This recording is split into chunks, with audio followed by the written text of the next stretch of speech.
بسم الله الرحمن الرحيم يسألونك عن الأهلة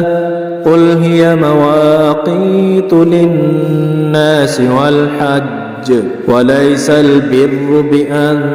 تأتوا البيوت من ظهورها ولكن البر من اتقى وأتوا البيوت من أبوابها واتقوا الله لعلكم تفلحون وقاتلوا في سبيل الله الذين يقاتلونكم ولا تعتدوا إن الله لا يحب المعتدين واقتلوهم حيث ثقفتموهم وأخرجوهم من حيث أخرجوكم والفتنة أشد من القتل ولا تقاتلوهم عند المسجد الحرام حتى يقاتلوكم فيه وإن قاتلوكم فاقتلوهم كذلك جزاء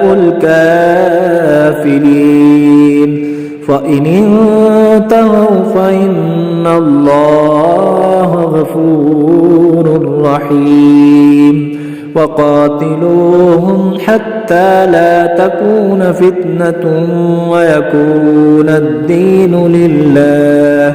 فإن انتهوا فلا عدوان إلا على الظالمين الشهر الحرام بالشهر الحرام والحرمات قصاص فمن اعتدى عليكم فاعتدوا عليه بمثل ما اعتدى عليكم واتقوا الله واعلموا أن الله مع المتقين وأنفقوا في سبيل الله ولا تلقوا بأيديكم إلى التهلكة وأحسنوا إن الله يحب المحسنين وأتموا الحج والعمرة لله فإن أحصرتم فما استيسر من الهدي ولا تلهقوا رؤوسكم حتى يبلغ الهدي محله فمن كان منكم مريضا أو به أذى من رأسه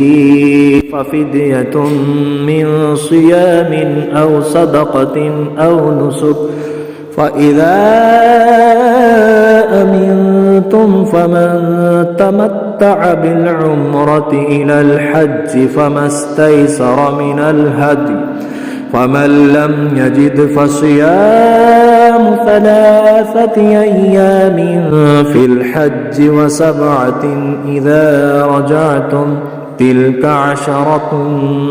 كاملة ذلك لمن لم يكن أهله حاضر المسجد الحرام